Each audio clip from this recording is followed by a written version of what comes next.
You ask Tiger to solve. This deals with linear equations with one unknown. The final result is x equals 1. Let's solve it step by step. Simplify the expression. Group like terms.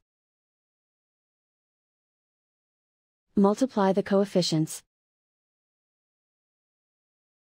Group all x terms on the left side of the equation.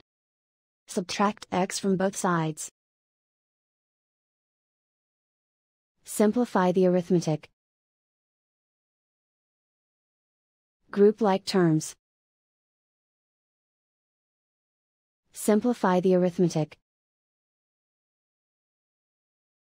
Isolate the x. Divide both sides by 5. Simplify the fraction.